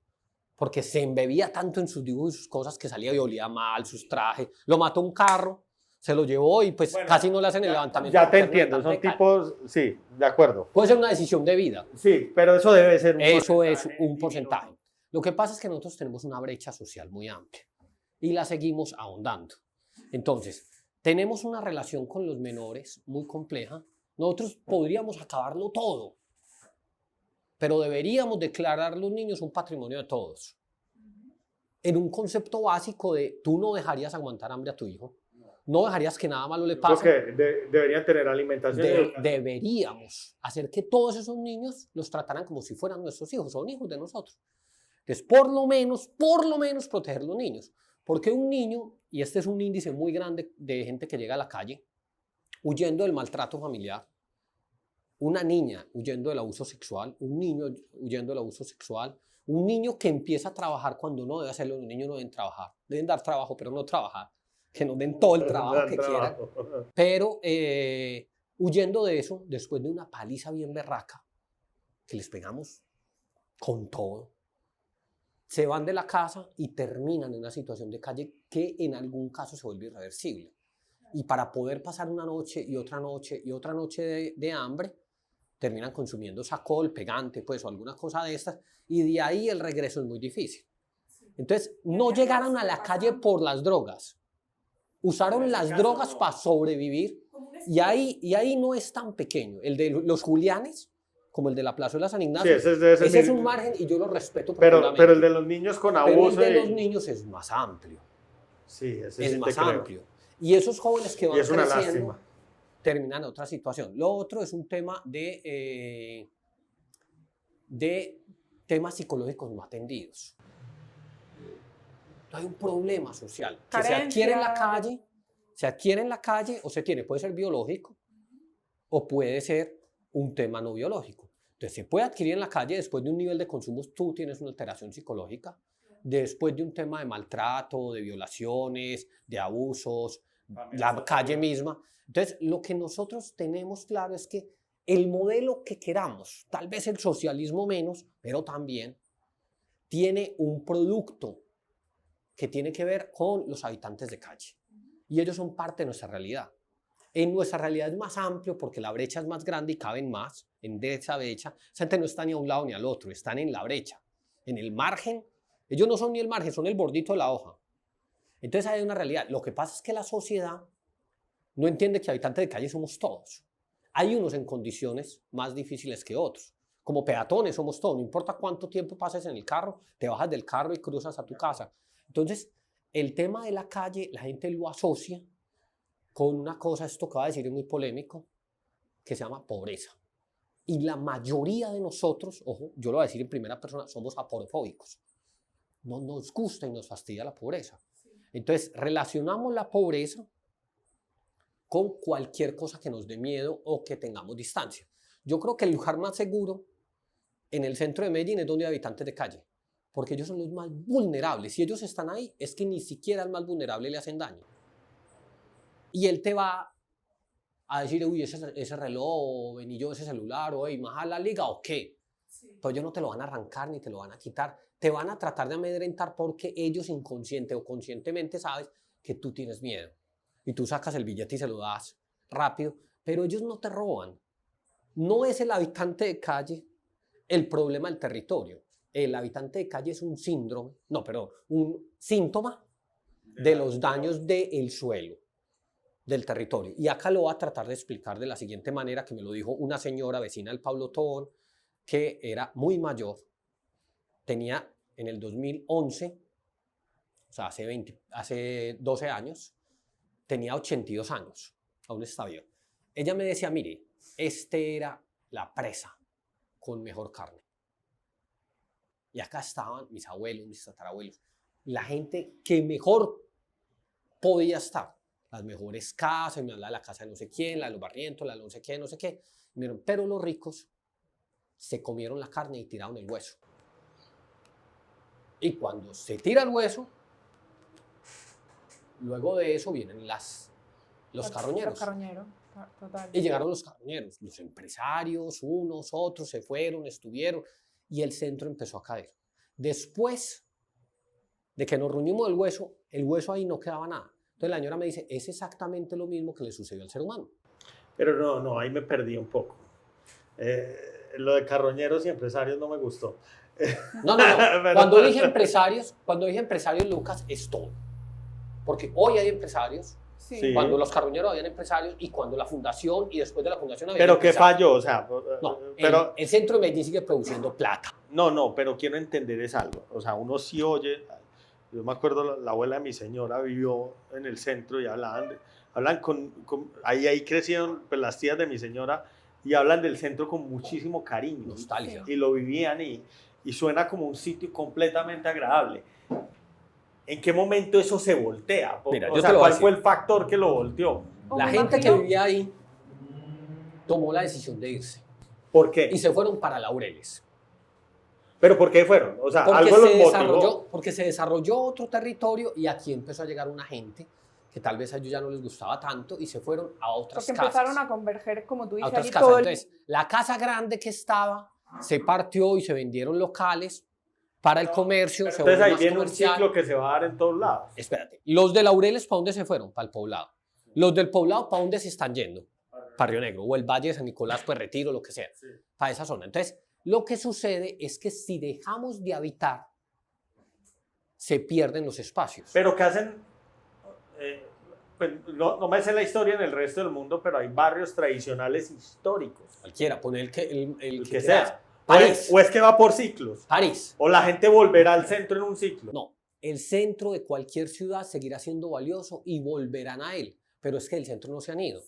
Si tú miras, yo te aseguro, no te lo puedo Sí, probar, cambió el perfil. que hoy Pero el mira lo centro de curioso. Medellín produce más plata que el Poblado. Sí. Sí, Lo que pasa es que hoy esa plata no necesariamente es legal. es legal. El metro cuadrado en la zona del Hueco, Es el metro cuadrado más Es el caro metro más- de la ciudad. yo no sé de dónde, eso es absurdo. ¿De acuerdo? Pero además hay una especulación, no solo del suelo, sino financiera y hasta de una suerte de bolsa distinta. Esta gente tiene criptomonedas de ellos que las puede cambiar en China, en Granada, en Santuario y en Medellín. Okay. Entonces, ahí hay una economía y una suerte de gobierno no formal que raya en la ilegalidad, se pasa a la ilegalidad y en la informalidad y está en todos los campos.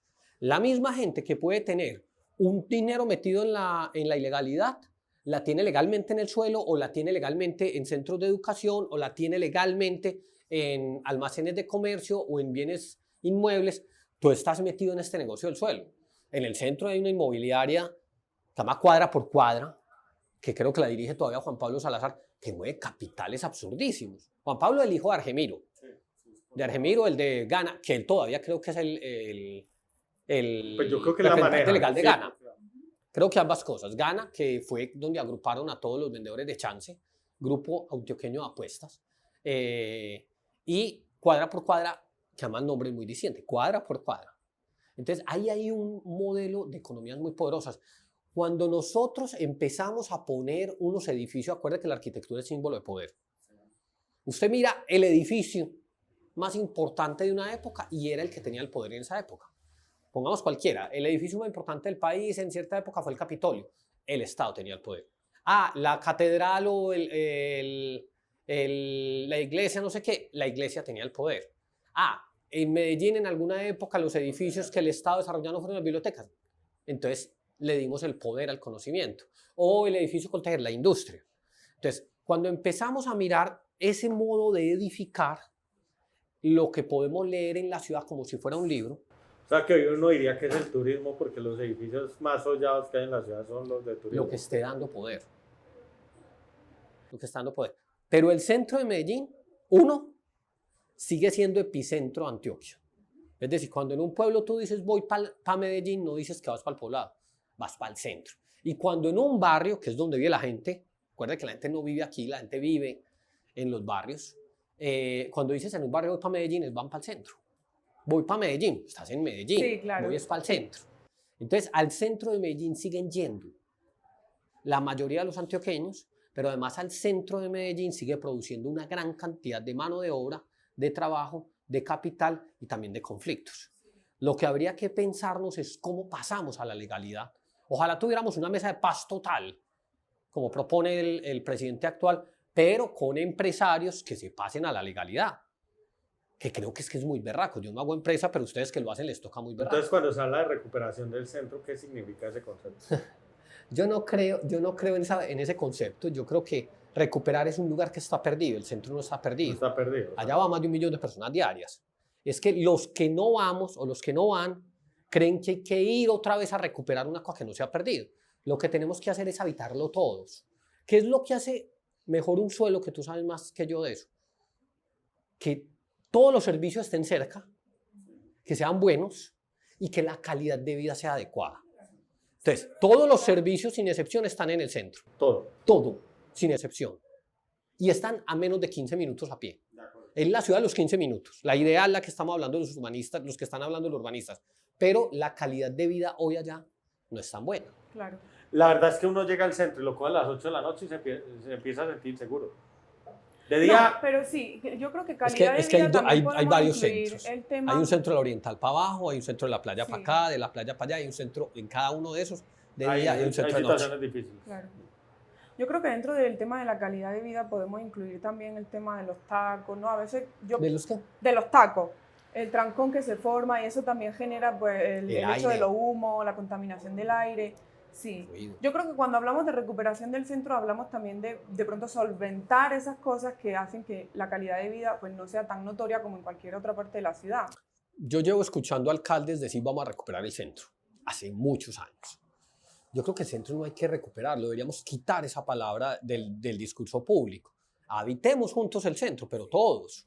Lo mejor es que hubiera un estrato 1 y un estrato 6 y convivieran cerquita y bien, y el servicio les sirviera a los dos. O sea, que el transporte público, que todo llega al centro de Medellín, lo pudiéramos organizar, hubiera una periferia, el plan de ordenamiento territorial que los rige a ustedes, los que deciden sobre el tema del suelo, generó un modelo sobre el centro de Medellín, generó 3 anillos en el cual no entraban los carros particulares ni públicos, pero generábamos un circuito de comunicación con transporte alternativo, que pueden ser patinetas, bicicletas, pequeños buses eléctricos que nos muevan y a pie, que es lo mejor. Yo no sé, yo creo que las ciudades, el éxito de las ciudades tiene mucho que ver con la movilidad. Total. Y cuando digo eso, creo que tiene mucho con sacar los carros, o sea, con la movilidad sin carros, ¿no? Lucas, yo creo que el transporte público Es la única solución. es la herramienta que nos comunica y conecta. Si uno tiene que hablar de lucha contra la pobreza y equidad, está trazado indiscutiblemente por el transporte público. Yo no sé cuántos años tienen ustedes, ni les voy a preguntar, pero cuando yo era niño, yo tengo 47, cuando yo era niño empezaron a quebrarle los vidrios a unos buses que eran verdes y decían TSS atrás, transporte sin subsidio. Porque hasta ese momento el transporte en Colombia era considerado un derecho fundamental y tenía subsidio del gobierno.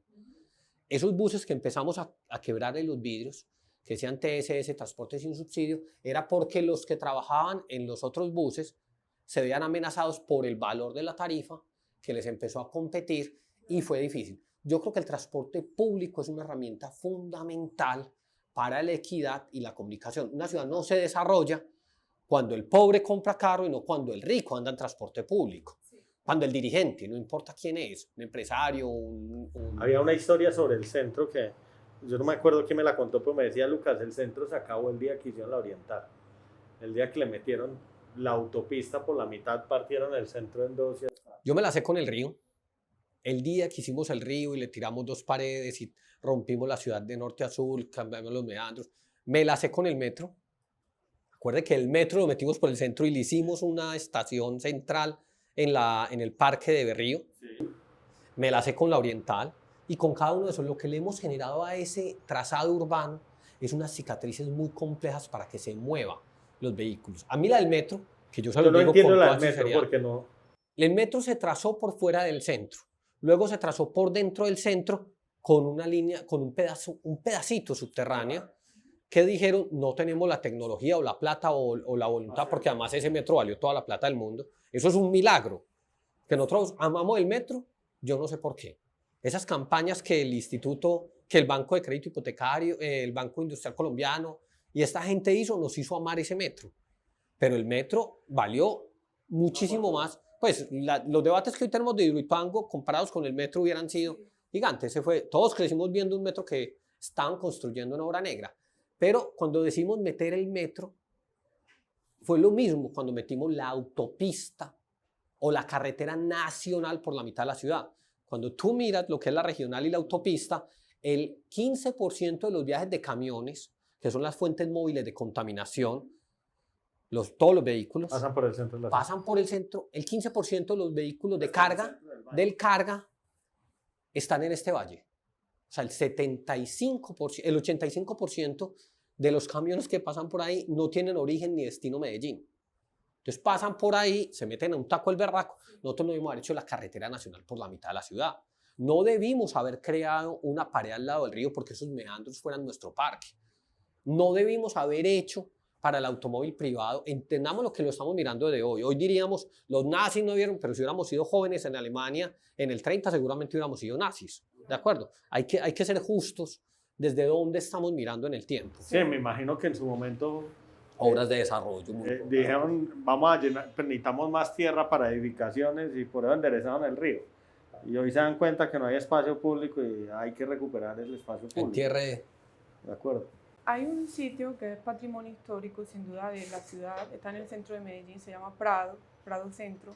Cuando tú mencionabas que los ricos se fueron del centro, me imagino que también estamos refiriéndonos a los ricos de esa zona, ¿cierto?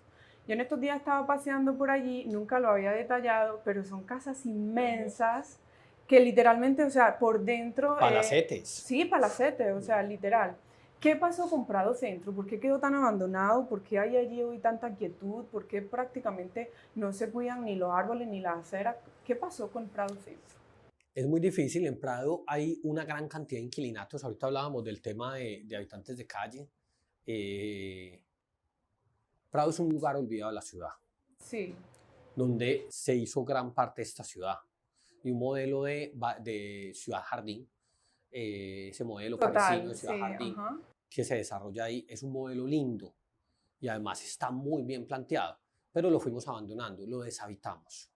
O sea, esas familias que habitaban esas casas se fueron a casas más pequeñas, todavía hoy las veríamos muy grandes, pero más pequeñas en Laureles, luego se vinieron apartamentos al Poblado y ahora se van a fincas al oriente antioqueño. Lo que pasó es que lo abandonamos, lo dejamos de habitar. Cuando tú tienes una casa de X cantidad de metros cuadrados y ya no vive nadie ahí, tú estás desesperado porque alguien te lo habite. Entonces se lo entregas a un inquilinato de la iglesia católica, de cualquiera, no importa, y eso es un uso deteriorante del inmueble. Y al volverse un uso deteriorante del inmueble, se vuelve un uso deteriorante del territorio. Y el mejor caso es que se lo puedas alquilar, por ejemplo, a una ONG. Que es una gran casa con oficinas, pero están de día y de noche o un no. colegio, ¿no? Entonces van a las 5 de la tarde y esos lugares tienen un momento de funcionamiento y luego se apagan. Cuando se apagan, nunca nada se apaga. En el centro de Medellín se cumple, yo creo que en los centros, se cumple una máxima de la física que nos enseñaron en bachillerato y es que el vacío absoluto no existe. El vacío no existe en el centro. Espacio que está vacío alguien lo ocupa. Siempre. Y si este lo desocupa, lo llena otro.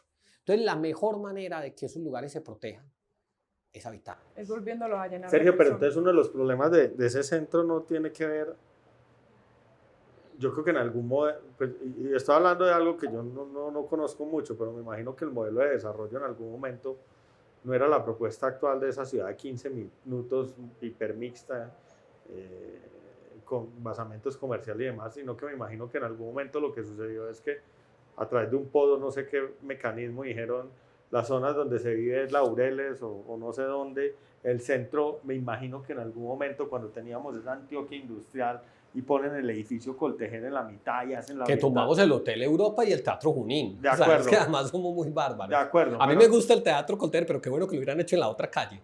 Total. Al frente sí. Pero ¿no sería que en algún momento el modelo de desarrollo era decir esta es la zona de oficinas o este es el sector corporativo de la ciudad y pues al final del día me imagino que sí, tiene una dinámica comercial gigantesca en el día y hasta de oficinas, pues llega la noche y todo el mundo salió para municipios dormitorios o para zonas dormitorias. Yo creo que en parte... Pero ese modelo de municipio dormitorio, un Envigado pues, o Bello, cualquiera de los dos, es un modelo moderno. Si tú miras, puede que uno diga 80.000 viviendas no es mucho, pero en esa época sí lo era. Okay. Es decir, cuando ¿Pero ustedes, en qué momento empieza a decaer el centro? Eso... Cuando se va. ¿Eso fue hace Cuando cuándo? se va el Estado. Cuando el municipio pasa lo que llamamos San Juan, que esa es otra gran cicatriz de esta Sí, ciudad, total. pasa San Juan y allá afueritas en el centro administrativo, y ahí se van la gobernación, la alcaldía, los jueces, cuando el Palacio Municipal, que hoy es el Museo de Antioquia, hace muy poquito además, para que tengamos claro eso, deja de ser el Palacio, cuando el otro Palacio, que hoy vende tenis, deja de ser el Palacio de los Jueces, Palacio Nacional. Palacio Nacional, deja de ser el Palacio, cuando se va la gran industria, cuando cada uno de los poderes, cualquiera que quieras, menciona uno, el Club Unión, estaba en Junín. Allá era el Club Unión y allá se veía cine, Alberto. Sí, para el 2007 Yo en vino Junín para San Entonces se Fernando. viene para acá y se van yendo todos. Sí. Y ese fue el último que se fue. Ese fue el último. Pero la Alpujarra se fue en otro momento. Los cines todos quedaban en el centro. Todos. Tú querías ir al cine, tenías que ir al centro, al buen cine, al Lido, al Livia, cualquiera. Entonces en el centro se vivía la ciudad y se empiezan a ir. Y ahora está en un proceso de deterioro peor por una razón que ni siquiera aún los habitantes de calle, no son los ladrones, ni siquiera las estructuras organizadas del crimen, son los legales. Y estos son los más legales de todos. Sí, ¿cómo así? Yo creo que lo que más daño le hace al centro de Medellín son los centros comerciales. Cuando el señor Arango y otra gente dice, hágame un Junín acá, que hacen San Diego, y construyen eso. Miren que San Diego, la etapa vieja es un Junín. Junín era el lugar donde Colombia entera venía a ver el mundo textil y las tendencias y compraban. Entonces vos empezabas en Junín con la playa y veías la pata del edificio Fabricato, que es una vitrina redonda, y ahí veías qué cortes, qué telas, si era cuadros, si era flores, si era un color, si era el otro, y compraban O sea, el comercio era de calle. era de calle, Y era de pero pasajes. además marcaba unos mercados circulares. Tú comprabas el figurí, comprabas el corte. ¿Qué era Almacenes Éxito? Una tienda que vendía cortes de tela. Y tú te ibas donde tu modista, donde tu sastre, le decías, quiero esto, pero que no me da este gordito, o quiero que se me vea esto. Hacían tu confección y había un modelo circular de economía. Entonces hoy los centros comerciales generan una circulación de recursos en unos mismos niveles y unas estéticas comunes. Entonces un señor desde Galicia, el dueño de Zara y de todas estas cosas, que son las mismas, decide masificar unos estilos de unas tendencias de moda en el mundo y todos nos ponemos esa ropa. Y el sastre no puede competir y ya no se venden cortes y no se vende. ¿Y quién va a eso? Va al centro comercial. Si tú vas a un centro comercial en Madrid, vas a ver las mismas tiendas que es aquí. De acuerdo, es lo más ¿Estamos de acuerdo? aburridor del mundo. Entonces, ese modelo se estandariza, genera una circulación de economías en pocas manos y genera lo más grave para mí es la homogenización de la estética. Pero vos no crees que eso mismo va a matar eso. No estoy seguro, porque Porque es que es aburridor. O sea, pero la pregunta es, cuando tú miras la masificación, es que en el centro comercial te dan la misa, te dan el yoga, ya te cuidan dan el todo. perro, O sea, ya le metieron en entretenimiento, ya todo. todo. el cine está allá, allá puedes hacer la vuelta del Estado.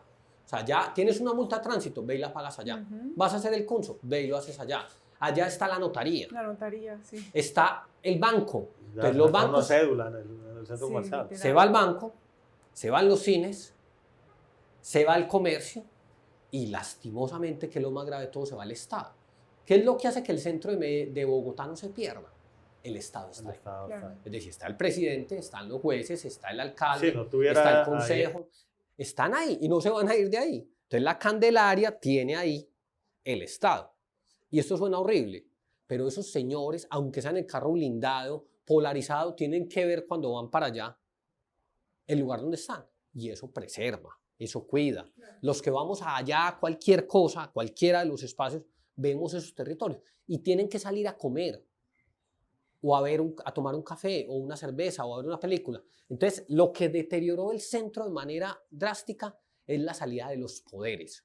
Cuando el centro comercial se crea, esos dos modelos de Oviedo y San Diego, que esos dos cogen el modelo de Junín, cuando ya luego se vuelven macro esos centros comerciales, cuando esos centros comerciales se traen la notaría, el cine, etc. Pero el más grave de todos, se los digo de verdad, es la salida del Estado de ahí. ¿Cómo recupera uno eso? O Ahí sea, dándole. con fama está allá. Nosotros no solo nos quedamos, sino que estamos invirtiendo. Claro. O sea, acabamos de abrir uno de los mejores colegios de la red de colegios de Confama, que es Cosmo, hicimos un teatro. ¿Cosmo dónde queda? Cosmo queda en Bomboná, Ok. entre Niquitao y El Palo, diagonal al Matacandelas. Ok.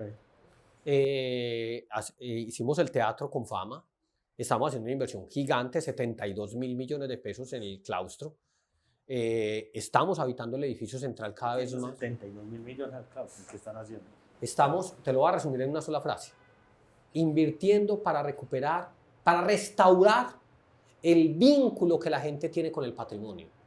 Sí, de hecho, si tú te pones a mirar el cronograma que ofrece el claustro en sus redes sociales, uno no se puede llegar a imaginar, porque uno no se entera, ¿no? Si, No, de pronto si se empieza a interesar o de alguna forma llega allá y cae ese cronograma en la mano, le puede llegar a parecer muy interesante alguna de las actividades que ustedes hacen, conciertos, caminatas como la que hicimos aquel día para que la gente se empape de Nosotros la recorridos como cultura y de la hacemos 2 veces a la historia. semana, Sí, No jodas. impresionante. La verdad me ha ¿Y los haces sorprendido. con quién?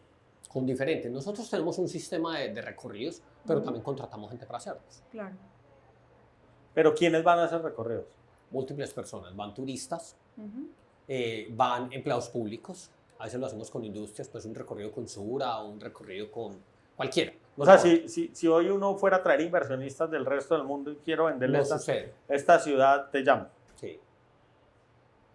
Con lo bueno y lo malo, porque no podemos mentir. No, O sea, no, de no, verdad de acuerdo, nosotros sí mostrarlo. contamos Claro. un Es contar la territorio ciudad. que tiene unas grandes oportunidades y hoy una realidad es que hay que cambiar. Sergio, vos que pues estuviste como en todo este tema del teatro y que ahora estás en Confama, Medellín es una ciudad cultural. Sí, O sea, Sí. Y muy tenemos... diversa además. pero hagamos un paréntesis. La gente asocia cultura con arte Sí, y asocia arte con bellas artes. ¿De acuerdo? Entonces, hagámosle un pequeño paréntesis a eso. Las bellas artes son esas artes clásicas. El arte es una cosa más general y la estética es lo que rige el arte. Entonces, la estética no es solo lo bello, porque nosotros asociamos el arte con la belleza. Y acuérdense que tal vez la mejor parte del arte son esos otros atributos de la estética que no es necesariamente la belleza, que hay que cuidarla y es uno de los atributos. Pero una de las mejores partes del arte no es la belleza. Si ustedes, en cualquiera, en el más obvio, en los libros, si ustedes miran, se encuentran en los libros que los mejores libros de la historia de la literatura no son lindos, son grotescos, son trágicos, son muy terribles. Y eso nos da una oportunidad, que ahí sí entra el asunto de la cultura, y es sublimar. Y es que, perdón, Sublimar cualquier cosa en la estética.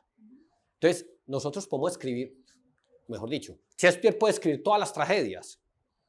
Las escribe muy bien y las volvemos teatro, las volvemos canciones, las volvemos lo que queramos, pero qué bueno que sea en el libro. Porque un escenario, una página de un libro, una pintura, una pantalla, le da al ser humano una herramienta que yo creo que está por encima del resto de las especies, una ventaja evolutiva muy interesante. Y es que uno puede hacer cualquier condición del ser humano, desde lo más terrible hasta lo más maravilloso, representado y sublimado en una obra estética, en el arte. Yo siempre digo que los artistas recuerdan el futuro. Tienen todo, o sea. Entonces, pueden violar, matar, descuartizar, amar, acariciar, crear la mejor apología o la mejor tragedia. Y tienen una gran virtud, la obra se acaba. El artista que está en el escenario se levanta, que le han pegado 3 tiros o le han violado o partido o lo que sea, se va al camerino, se baña y sale vivo. El resto de las especies, para probar cualquier condición de su especie, nosotros lo que hacemos en el arte es probar las condiciones del ser humano. Acuerde que medir es ir de un extremo a otro, ¿de acuerdo? Para medir el ser humano, ir del extremo del ser humano hasta el otro extremo del ser humano, por cualquiera de las dimensiones, nosotros tenemos el arte. Y el arte nos permite sublimar todo eso ahí. Y eventualmente tenemos la posibilidad de no cometer las tragedias, o de recordar las tragedias, o de generar memoria de las tragedias, y podemos tener una herramienta poderosísima. Una butaca de un teatro no es otra cosa que un vehículo. En ese lugar, cuando te sientas en esa butaca del teatro, yo estoy completamente seguro de que tú puedes ir al pasado, al futuro, a un presente que no vives, a un mundo fantástico de ficción, a una realidad que no queremos que tenga o que queremos que tú sanes o evoluciones, o te puedes poner en el papel de otro. Tú puedes hablar con los muertos, tú haces un libro y estás hablando con Shakespeare. claro. Y estás hablando con él, son sus palabras. Entonces, el arte nos da una ventaja evolutiva muy poderosa. Y ahí es donde yo creo que está la fórmula. Cuando tú me preguntas, ¿quién se quedó en el centro? ¿Cuál es la fórmula para que el centro? Yo digo, los artistas. Y tú que trabajas con el suelo, sabes que muchos de los lugares del mundo se han recuperado a través de barrios de artistas. ¿Quiénes no se fueron? ¿Quiénes no se fueron del centro? Los teatreros. No se fueron. Allá están. Matacandelas tiene 45 años, el pequeño teatro 47, ahí están. Entonces, ahí hay una realidad muy poderosa. Y si yo quisiera vivir en un lugar, yo cuando me fui a trabajar en Pablo Tobón, dije, me voy a ir al centro. Y eso me, no jodas, estamos en embarazo. Y tengo 2 hijos. Hoy no es grato el centro para los niños. Lo que hay que lograr no es solo la ciudad de los 15 minutos. No solo esa, sino que los niños y sus familias estén tranquilos con su convivencia ahí. Eso lo logran lugares en el centro. Por ejemplo, cuando tú hablabas de un proyecto de ciudad en el centro, se hicieron varios. Uno se empezó a construir, que son las torres de Bomboná. Sí. Una manzana que se edificó 4 torres, una pequeñita y 3 grandes.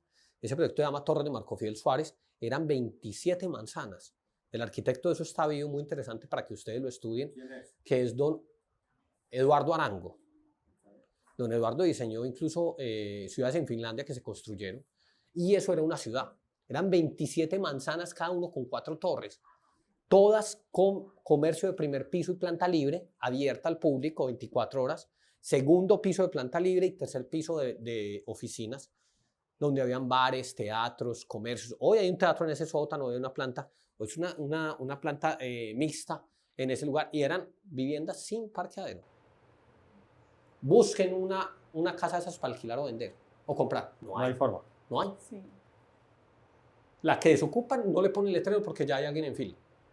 Impresionante. Entonces, ese modelo de seguridad, Cuando dices planta libre, te refieres a que abajo hay unos locales comerciales, pero hay unos espacios no se cierra. peatonales Está gigantescos. abierto siempre. Entra y sale la gente, y eso pasa en primero, segundo piso, en el Hasta tercero el ya sí son tercero oficinas cerrado, normales, que es Es normal porque ya eso es altura. En realidad pasa en primer piso, pero en un lado el primer piso es segundo del otro y en el de abajo. Si tú entras por Girardot a Torres de Bomboná, entras a ese primer piso, pero si entras por Girardot, entras por el segundo piso de ahí y tienes que bajar. Pero si entras por Girardot al primer piso y por el segundo piso por Córdoba. Entonces, la relación de esos lugares son muy especiales porque roban menos, casi nunca hay homicidios. Hay seguridad. No hay, sí hay seguridad. La convivencia de la gente genera una seguridad. Hay menos vigilancia. Y lo que está cerrado es el edificio, no el conjunto. Que ese modelo de conjunto... En Medellín pasó otra vaina y es que nos llenamos de, yo no sé si la palabra será guetos, pero Guetos. con el tema, yo creo que tuvo mucho que ver como la violencia, será que 80s y 90s. Toda la historia, es que hemos sido muy violentos. Pero entonces el concepto de unidad cerrada cogió mucha fuerza y hoy uno camina a través de esos edificios con ese bambú.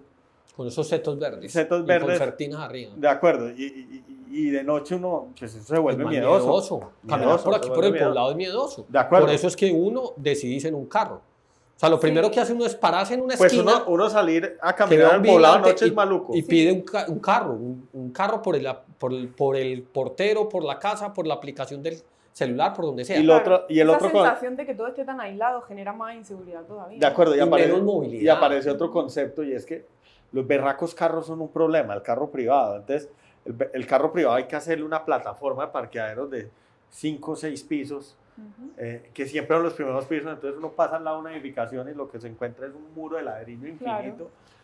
Que caminas al lado del está muerto de miedo. Pero Sí. además es que es muy grave porque nosotros definimos en el plan de ordenamiento territorial que hoy nos rige, que lo aprobamos en el 2014 o 2015, no me acuerdo, que se dieron unas discusiones en el Pablo Tobón y yo estaba allá. Decidimos una ciudad compacta y concentrada. Entonces dijimos, vamos a construir en la ladera del río, cerca a las estaciones del transporte público masivo, que en esta ciudad es el metro, sin parqueadero. Pero hemos vendido un concepto de vivienda con todo el miedo del que hablamos ahorita, en el que la gente no quiere comprar en unidades residenciales abiertas y que no tengan parqueaderos en plural. Entonces, le dedicamos más espacio al garaje que a la alcoba de los niños o que a la zona de juegos o a la No, te sala voy de a la casa. explicar qué es lo que pasa ahí. Muchos bancos no prestan si no hay parqueadero. O sea, hoy hay zonas de la ciudad donde uno correría. No financia. No financia, no te prestan. Hay varias zonas de la ciudad donde uno literalmente no debería tener una relación uno a uno de parqueaderos. No, ni siquiera debería haber parqueaderos. Ese modelo de Torre Bomba, una prueba que eso funciona. De acuerdo, Claro. de acuerdo.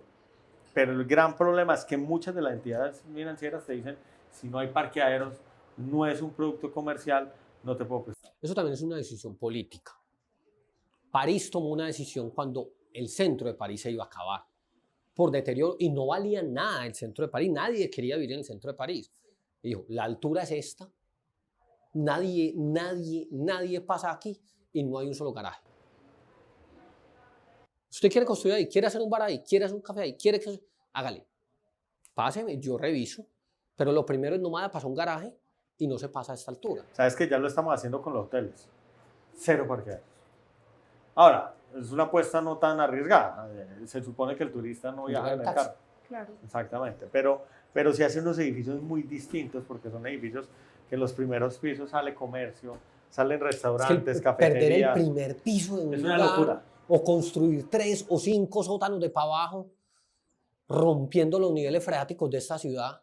Porque es que no nos damos cuenta que cuando hacemos para abajo estamos rompiendo una circulación de aguas que tienen por debajo. O sea, cualquiera. Y yo creo que no hay maldad. Como seguro hubiéramos sido nazis en Alemania en una época, tal vez nosotros hubiéramos hecho lo mismo con el río o hubiéramos hecho lo mismo con Santa Fe.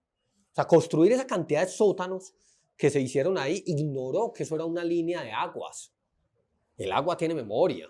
Y el agua no es la quebrada. Todas las aguas freáticas que hay en la ciudad se rompen. Por eso muchos de esos lugares tienen bombas sacando agua día y noche, 24 horas, y bombas de reserva por lo que ocurra, porque estamos en los niveles freáticos del agua. O sea, estamos contaminando y gastando más energía por guardar carros.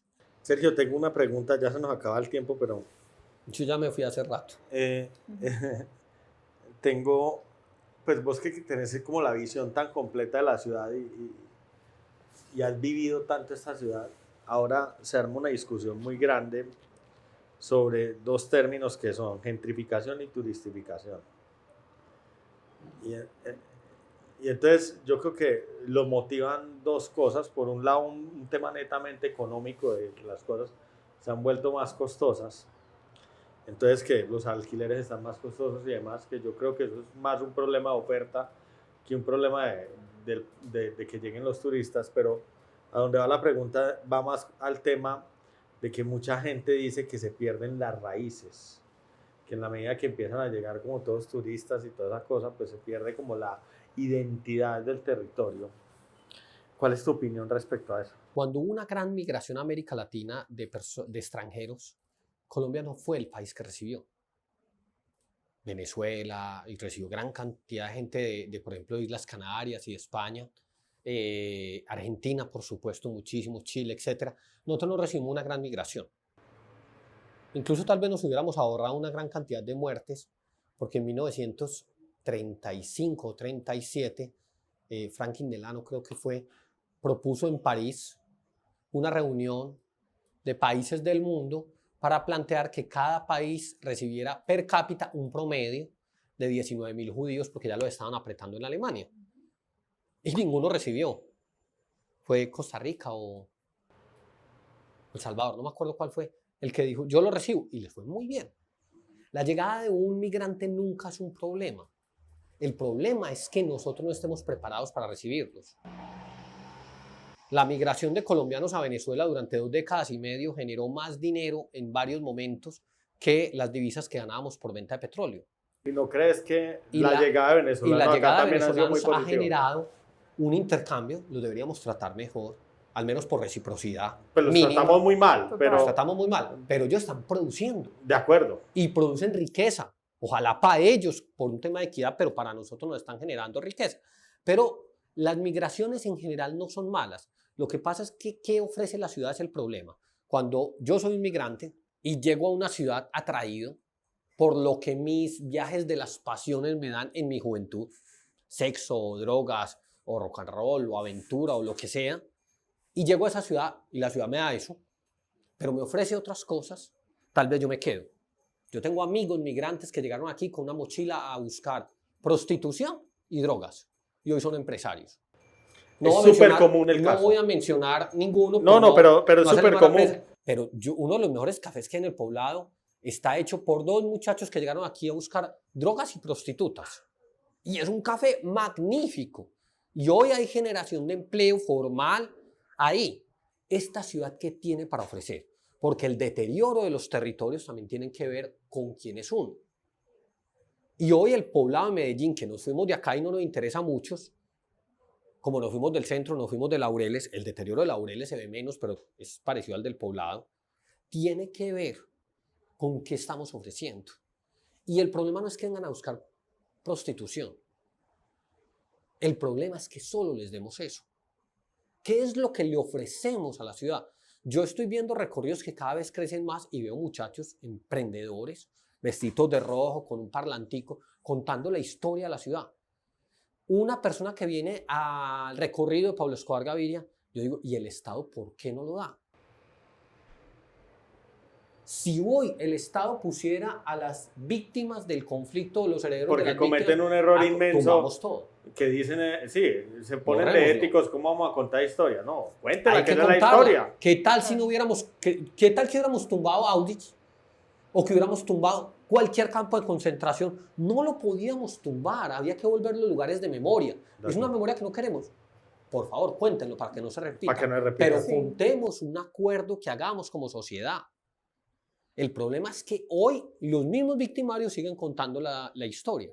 Puede que sea que esté muy cerquita esa historia de nosotros en el tiempo y necesitamos más distancia, pero de verdad en medio del conflicto se han contado las historias. Y no necesitamos ir al diario de Ana Frank. Aquí Alonso Salazar contó una historia que era No nacimos pa' semilla, o Víctor Gaviria contó El peladito que no duró nada, o hizo la película de Rodrigo de Ono Futuro. Esas historias se han contado en medio del conflicto. O sea, es que yo no creo que ya sea tan cercana. O sea, ya uno mira a los pelados de 20 años y no les tocó. Total. De No, 30. ¿sabes qué? Es una De Es que eso lástima. fue en los 80. Es una lástima. Pues Porque a María no le tocó. yo hablo con algunos compañeros de la universidad, ¿no? Cuando yo estudié hace 7 años, y les sorprendía que a los que estábamos de intercambio dentro de la universidad nos llevaran al Museo Casa de la Memoria, que ni sabían que era el Museo Casa de la Memoria. Pero, sin embargo, los extranjeros, la universidad se encargaba de llevarnos precisamente para que conociéramos la historia del conflicto armado, cómo se hizo, y literal, me encanta ir a ese museo porque van haciendo campañas como que las van rotando, siempre hay algunas salas que son permanentes, pero me impacta escuchar todavía las conversaciones de las mamás que estaba en una comuna llamando que su hijo había desaparecido, o sea, y uno va al Museo Casa de la Memoria y literalmente se empapa de la historia real de Medellín, ¿no? De la que no es contada precisamente por esos victimarios y que de pronto pues, quieren dejar un poco de lado y no Es que todos queremos llamar oír tanto la cosas atención lindas. con ella. Queremos que nos susurren cosas lindas al oído. Sí. Pero hay que contar las tragedias. Por eso yo decía ahorita que los criterios de la estética no pueden quedarse en la belleza. Por eso el arte tiene Tiene ese poder. ese poder. Es que de verdad, la palabra tragedia nació en Grecia en el teatro. No fue un descubrimiento de qué nos pasaba en la vida, nos lo contó el teatro. Y eso nos da unas posibilidades extraordinarias. Hay una anécdota que yo tengo, no sé si ya podemos cerrar con ella. Nos queda un minuto y yo quiero preguntarle a Sergio bueno, algo dale. para que no cometer los mismos errores. El centro tuvo su periodo de deterioro. Hoy la 10 tiene un periodo de deterioro gigantesco, o viene en un deterioro gigantesco el Parque Lleras. De todas formas, privados estamos haciendo unas inversiones multimillonarias en hotelería Es el Palermo, los y en hoteles. entretenimiento. ¿Qué hacer para que esa zona se recupere? Porque plata le estamos metiendo a 2 manos. Yo he planteado que esa zona hay que peatonalizarla, toda esa calle 10, pero nadie me para bolas. ¿Qué hay que hacer por esa zona? Lo primero es bajarnos de esa nube de pensar que hay que recuperar, que hay que cerrar, que hay que segregar, que hay que permitirle a uno u otro. Eso hay que volverlo de todos. Yo creo que esa zona tendría un potencial de desarrollo si pensáramos que ese entretenimiento también fuera para niños. Suena horrible decirlo, yo lo sé. Pero si No, hoy pero las yo te familias- entiendo, recuperar el Parque Lleras con familias, con misa, con juegos. Cultos pueden ser, no tengo ningún problema con eso. Pero lo que tenemos que lograr es que queramos ir allá a múltiples cosas. Yo no estoy diciendo, vea, metan las putas en un avión y sáquenlas de acá. Ahí están. ¿Cómo las atendemos? ¿Cómo tratamos con ellas y cómo dignificamos la vida de ellas? Que ojalá no las exploten y abusen, y especialmente bajo ninguna circunstancia que haya abuso sexual de niños, que se está dando, y eso sí me parece a mí ya un extremo, pues hueputa, y a los ojos de la sociedad está sucediendo. Entonces yo lo que creo es que hay que habitar ese espacio de múltiples maneras, lo mismo que el edificio. Si usted tiene un edificio de uso mixto, entre más mixto es mejor el edificio. Usted le da más dividendos, a la sociedad le sirve más, la convivencia es mejor. El modelito de Torres de Bombona. Tiene el banco, tiene el gobierno nacional, que tiene ahí parques nacionales, tiene el gobierno departamental, que tiene la registraduría, tiene el gobierno local, que tiene la espacio público, etc. ¿Cómo hacemos para vivir juntos los distintos? Y vivir en el mismo lugar en un modelo de convivencia que se tendrá que renovar todo el tiempo. La mejor manera de que los lugares se conserven es habitarlos de formas distintas. Cuando uno se dedica al monocultivo, esteriliza la tierra. Si usted a esta tierra le saca una sola producción, esa tierra se le esteriliza. Y eso es lo que está sucediendo ahí. De acuerdo. Le están sacando solo diversión de adultos, una diversión de adultos que además es compleja y no más. Pueden llegar turistas como llegan a Las Vegas el resto de la vida. Pero ojo, esto está peor que Las Vegas. Porque Las Vegas al menos tiene un control distinto. Las Vegas es la zona de tolerancia de los Estados Unidos. Acá no hay zona de tolerancia, no hay límite. Entonces, lo que yo creo que ese lugar, que está generando mucha plata, de verdad, ese lugar tiene que hacer es volverse diverso, sembrar unas cosas que recuperen la tierra de otra manera, no dedicarse al monocultivo que está hoy, monocultivo bien difícil, y volverse plurales. Si esos usos mixtos los logramos establecer, ese territorio no se daña. O no se sigue dañando, yo creo que se está dañando. Y creo que lo están haciendo. A mí, por ejemplo, un modelo como el del Palermo, en el que el Fondo Inmobiliario Colombia está invirtiendo y está dedicando dentro de su proyecto un número de metros cuadrados muy grandes a un teatro, me parece un gran acierto. Fabuloso. Fabuloso. Estupendo. Y como el Palermo, que es un solo ejemplo, creo que hay muchos más. Sergio, yo creo que María la sacamos del estadio invitando a Sergio. Yo creo que contigo uno podría hablar horas y horas y preguntarte de todo. Te agradezco mucho por el espacio y ojalá, Yo venía a quedarme 50 minutos, esto no ha hecho y no timbrar. y ojalá podamos invitarte en otra ocasión. Muchísimas gracias. Muchísimas gracias. Y cuando quieran que hagamos este programa ya en el centro, bienvenidos. Vamos a tener ahorita en el claustro que abre el 30 de octubre un estudio de grabación dispuesto para esta conversación o para cualquier otra. Nos interesan mucho las conversaciones. Nos metemos en las conversaciones, en las difíciles también. A veces como que ya pasó y nos metimos, pero nos interesa generar la conversación y bienvenidos al centro, ya estamos. Bacanísimo. Lo haremos. Gracias. Muchísimas Perdón, gracias. un paréntesis importante, puede quedar uno grabado. Cuando hablamos del centro tenemos que acotarlo, porque el centro empieza en Perpetuo Socorro y se acaba en el Jardín Botánico, en zona norte. Empieza en la 65, que coge todo Carlos R. Restrepo y toda Suramericana, y se acaba en Casa La Memoria, O sea, es mucho más grande. que es la comuna 10. Pero cuando hablamos del centro histórico y tradicional en el plan de ordenamiento territorial último, es ese centro, que además ya le quitamos el río, que es desde Ferrocarril hasta Casa de la Memoria y desde Echeverría hasta San Juan. Y le anexamos el barrio Prado. Entonces, cuando hablamos del centro, hoy estamos hablando de ese centro tradicional. ¿Por qué? Porque el Museo de Arte Moderno o el Metropolitano todavía están en el centro. O el Jardín Botánico, que no es el centro del que hablamos hoy. Bueno, Sergio. muchísimas Muchísimas gracias. Bueno.